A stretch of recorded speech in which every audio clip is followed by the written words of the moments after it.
this week 188 on HRT. And this week, um, not really much changes have been happening. It's like my breasts do feel like they're fuller than what they usually are. So that's good as long as they continue to stay that full and keep going up from there. So I want to be a large C cup, small D. Um, Hopefully I can get to where I can't fit into a C cup anymore, like a small C cup, where I have to wear D cups instead of just being both depending on the bra. And I noticed when I put my self bra cami on, the one I'm wearing under the under tank, the sides right here, how it goes in more. And I was looked in the mirror, I'm like, it's like, that's the D cups I know. And I'm so cute. My face like so cute. So it's like right here on the wires, they're in more. It's because I don't have a lot of side tissue. How the wires go in more, it fits better. So I was like, if I end up, because I haven't been bra shopping for new bras yet. So I was like, when I go and do that, if I find bras where the wire right here is in more, it's gonna fit me a lot better and give me that look that I need and actual support they need. So that's because the way bras are supposed to fit, if you go right here on the wire, when you follow it, it's supposed to go up like this, and you follow, it's supposed to see how it goes like that into like the center. Yeah, it's supposed to go up into the center of the underarm. So it's like that is the way it's supposed to fit. So the wires are supposed to be the way the wires are on this one on my body, but the cups are supposed to be a D cup. So yeah, that's how it would fit better with the cups being on the smaller end of a D. If I can find those, yeah, I like that. Which is, it's actually harder to find than what I thought it would be, because the way bras are made these days, they're made for people who have more side tissue and top tissue, which is not everyone's like that. So that's why it's hard for me to find bras, but nothing I can do about it. So this is what they actually look like. If you look, that's how they look. And if I had more top tissue, you can see the difference. If I had more top tissue, it would look like that. See? And that's why they really don't look like D cup, because of the top tissue. I don't have a lot of it. I do have some, but not where it's like enough to even matter. So if I had more top tissue, because that's what my issue's always been, I didn't have enough top tissue. But if I had if I had more top tissue, then bras would be easier to find. But since I don't have a lot of top tissue, I just have to deal with what I was dealt with. And yeah, other than that, no other physical changes have been happening, except for that little bit of hair that's on the tummy area, from being on a lower dose of testosterone blockers. But I know when I get back on the correct dose, when I get through this situation I'm in, that will go away, go down, and whatnot, because it has in the past. So yeah. Other than that, no other physical changes. So my arms haven't changed. They haven't gone up or gone down, so that's good, because I don't want them bigger. I wish right through here it was more like smooth and more feminine, but I can't change that. So my weight hasn't changed. I'm still 118 pounds, and all that hasn't really changed. So yeah, and my bust still measures 36 inches, and under bust 32, That makes me 32D. So, yeah. My waist is still 27 inches, like 2.5 inches under the navel, the belly button. Measures, still 29. My hips, still 34 and a half, which is I wish they were 35, because then my pants will feel a little bit better. Yeah, I find that I fit better, because when I look on the sizing charts, it was saying my pants size is supposed to be a 5 now, because my waist is being 27. But I think I fit better in a size 4. So, but I do fit better in a 5 than a 3. So, yeah, the pants I'm wearing is a size 5. So, other than that, no physical changes have happened. But what's been on my mind recently was my ability to become pregnant. That's something I'm trying to deal with, and yeah, trying to get through. I don't know exactly how this is gonna happen, but I want to have a girlfriend first before all this, and like my transition. That's how I wanted, like my transition, like my full transition to be done with surgery and everything by the time I'm 35. But I want to have a girlfriend first, the one that's gonna be my someone, the one I can marry, and figure these things out with her and whatnot. Cause what I've been thinking of lately is how I want to be pregnant. I don't want to father a child, but I want to mother a child. Which is, there's like several different ways I've heard from all the research I've done. It's like I could father a child. That's like the most logical thing to do, to be able to do this. But I don't want to father a child, so the other way I've researched, like implanting like the fertilized egg inside someone, like they have done it with the male body outside a uterus and been able to fully successfully do and bring the baby to term and everything. So that can happen, but then you have to have a C-section. Then the other method I was researching, where you take they can take someone's egg, preferably a close family member. They take the nucleus out of the egg, then they implant of the nucleus to put the sperm of the person in it. Then when the egg's fully developed, it's 100% their DNA of the person's sperm that was used. They could do that, but then they have to find like a viable person's sperm. Then that way they could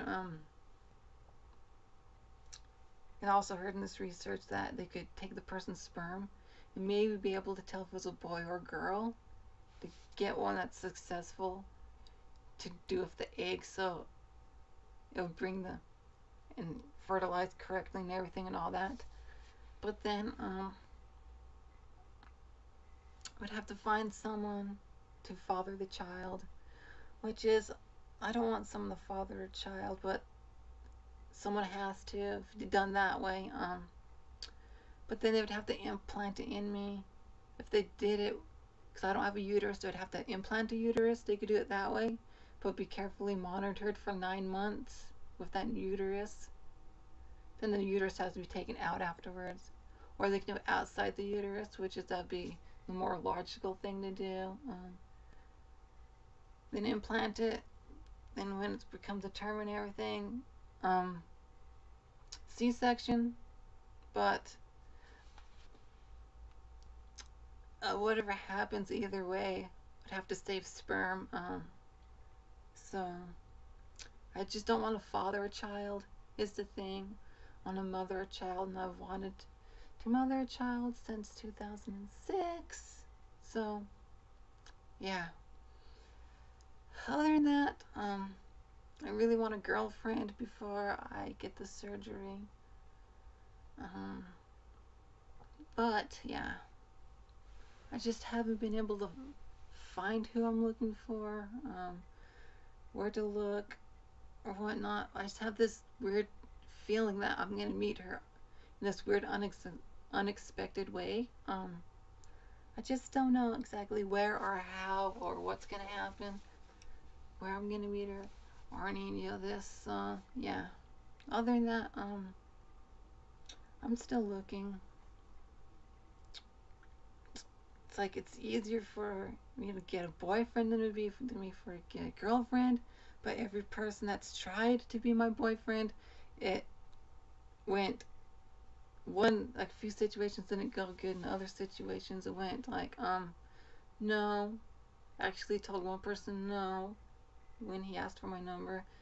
Then the last person, I couldn't have the heart to tell him no. But yeah. Um.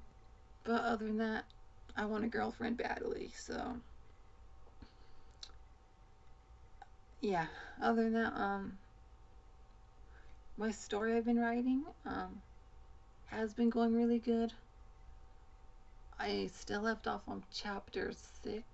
Um, I'm still in the middle of chapter 6 writing it, so yeah, it's going good. I'm having more of the other characters, that's not the main character, do more things, so, and I haven't gone to this part of the story yet, but how it's about this trans girl, this trans woman who ends up in a lesbian relationship. She's a trans lesbian. The character's based on me. The main character, Christy, in the story is based on me. I'm Christy. And she falls in love, like the character Sam, like fell in love with her and everything. And they end up becoming in a relationship and whatnot, a lesbian relationship. So then the story's gonna go like how in the story the governing laws of the land prohibit anything LGBT. So the part of the story I haven't done yet, it's gonna go into like a protest. So if you think of like Victorian England, Victorian America, that kind of like style, but put that in a steampunk world, like steampunk, then how protests would have been done back then. That's how it's gonna be in this scene. It's gonna go in real in depth of these LGBT issues, but like the trans issues and how she's a trans lesbian. It's gonna go into depth into that issue. Then it's because of the music I've been listening to lately. It's been steampunk music. Been listening to it's like Steam Powered Giraffe. I've been listening to them before they got really famous. And one of the people in the band, her name's Isabella Bunny Bennett. It's not her legal name yet, but it's going to be.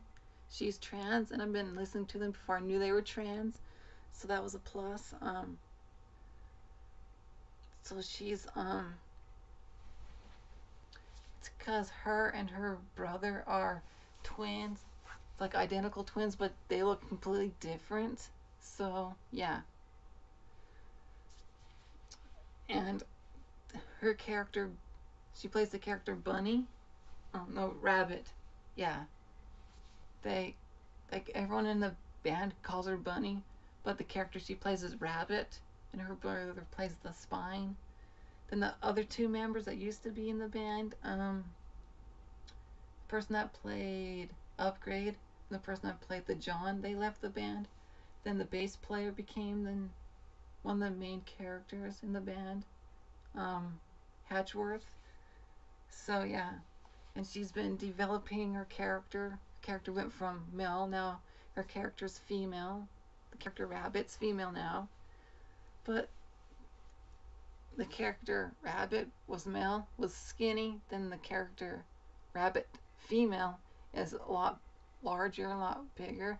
And I wish she would just work with her body size to make the character like her actual body size, not using the breast forms to make her breasts huge, because it would look a lot better, more natural, and more feminine and everything, being the way her body actually is. So other than that, I wish she would have a skinnier character with the smaller breasts. That would work better. I've also been listening to Ebony Park a lot lately, and sometimes I listen to the other band, Clockwork Dolls. Those are the only three bands I can think of or steampunk I've been listening to right now. So yeah, but I'm gonna be looking soon. I'll be looking up some other bands um, to listen to their music. There's one other band I can't remember their name. Oh yeah, there's one I know that is steampunk, but it's more rap, like hip hop. And it's Professor Elemental. That's the other one I know of. I haven't been listening to him, but his stuff is steampunk, but more like Victorian. It's like his stuff is like different kind of type of music. So yeah. But there was another song. It was called "The Last Steampunk Waltz." I think is what it was. I can't remember what band did that one, but the video's on YouTube. I think it is. Yeah, is where I found that song. So if you look that up, yeah,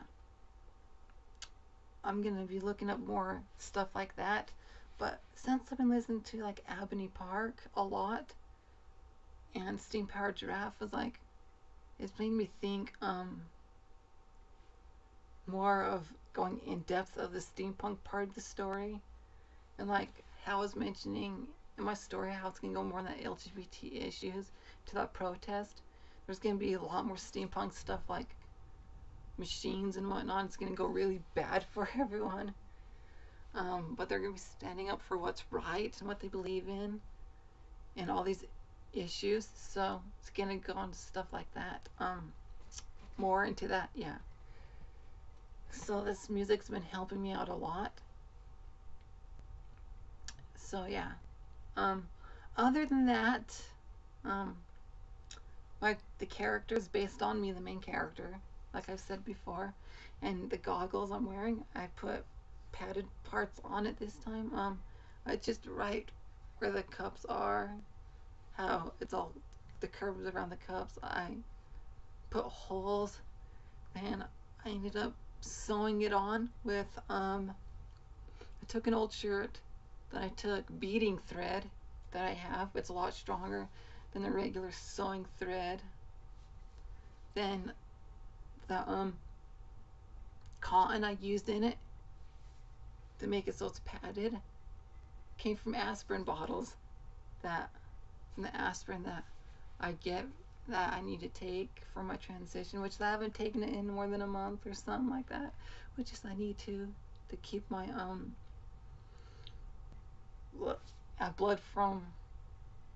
blood thin, so I don't have the issue of becoming thick and sticking, a blood clot happening. So yeah, so I really need to get some of that. But other than that, that's this part of the outfit. Like if you go to my other channel, my unfinished steampunk outfit, that's the outfit that the character wears. Is what the character's outfit is. One of the versions. So yeah. So basically this story is a steampunk story. It's about a trans lesbian who falls in love with a lesbian. It's like she ends up in a lesbian relationship. The person that she falls in love with was falling in love with her for a long time, then came out to her. There's a scene in the book where she comes out to her, and it's really, really emotional scene. But she comes out to her, then they fall in love, and because in the way the book is set up, It's the anything LGBT is forbidden. The laws of the laws of the land forbid anything LGBT. It's forbidden. So there's that big old issue. So it's going to be something like that. But I'm still left off on chapter 6, and it's going really good. So, and there's gnomes in the book. That's another thing that I've added.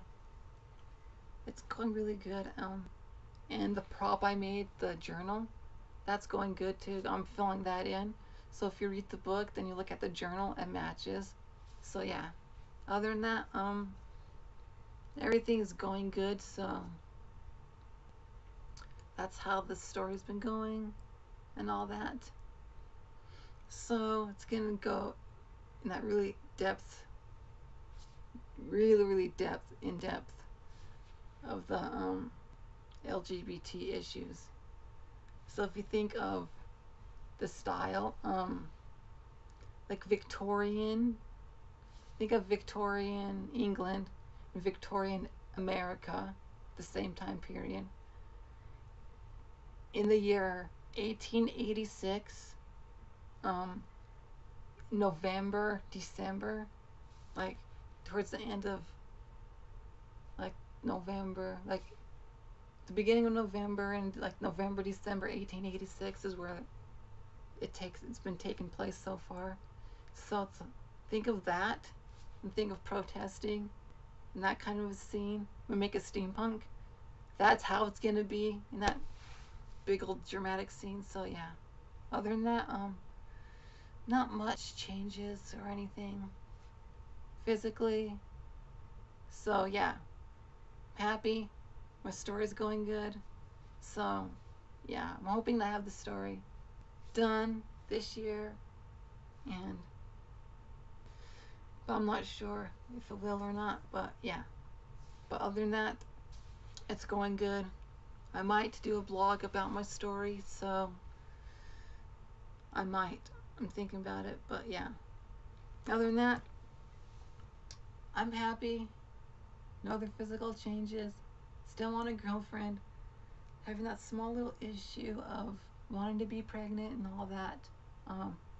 And the issues that deal with my reproductive rights and how I'm going to go about this. And I've been PMSing a little. I could say mood changes and starting yesterday, I think it was. So that tells me my time of the month has changed. The person that was living here, she moved out. When she moved out, what happened was my time of the month flip-flopped. Then it flip-flopped again a second time. So this would be like the third month I think she hasn't been here. But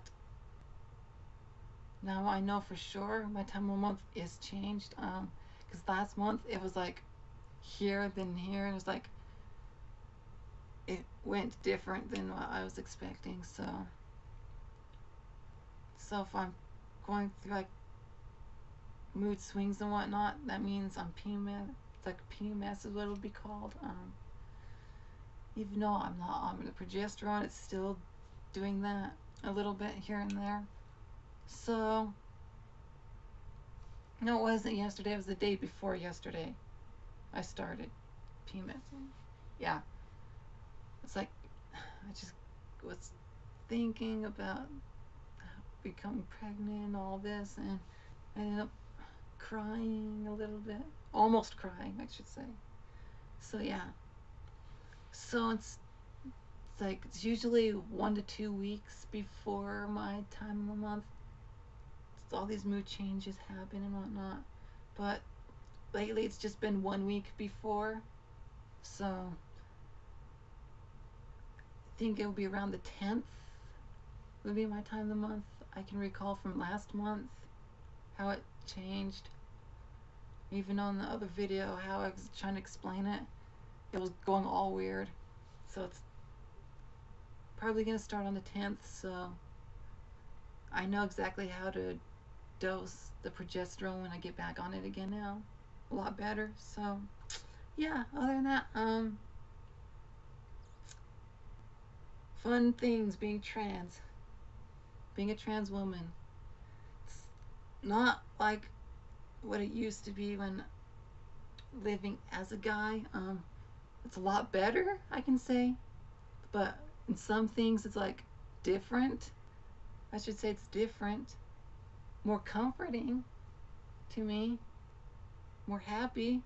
Um, my breasts, that's like the most differentest thing about this transition from before and after, up to now.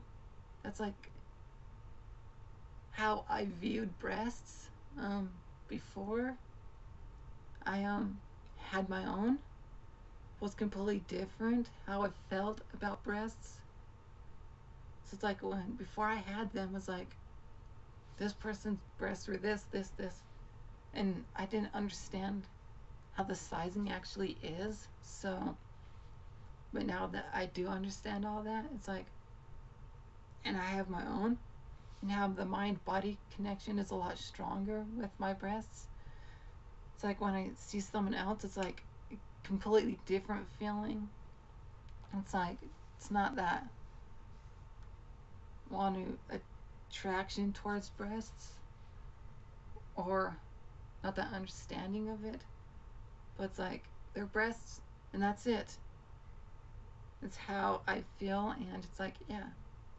But there's been a few times when I see people, their breasts are perfect, which is not very many people's breasts are just perfectly perfect. But there are people that are like perfect that I've seen. It's like, and it made me feel a little bad about mine. But now when I see it, it's like I'm happy to have what I have, and yeah. So I just wish there were a larger C, small D, towards it, more towards the D where I can't wear a C cup anymore. But other than that, no real issues from this transition. I'm much more happier. It's just those little things here and there that life brings. So yeah. And I'm cute. That's the other thing. Because I look in the mirror and I looked in the mirror like, it's the biggest thing, the biggest thing of my transition I've been noticing, besides my own breasts becoming fuller, is I'm really cute. I just like either walk in the bathroom or just walk to where a mirror is in the house. I'm like looking at it, or where I can see my reflection. I'm like, I'm a cute girl. I look in the mirror and I'm like, I'm cute. It's like, and yeah, you see how I'm smiling, my natural smile. It's like, I'm a cute girl. That's because of my persistence being who I am, the prescriptions and whatnot, and the way I believe in God. Then I prayed to God to, it's like one day I looked in the mirror, I'm like, God, can you please help me? My face, help me just be more on the cute side than anything else. I want to be so cute. It's like I'm on the cute side that I can't be uncute anymore. Something like that. I did pray to God like that, and over time I became cuter and cuter and cuter. And yeah. So if you see my face, it's like I'm really cute, and I have dimples. I always had them.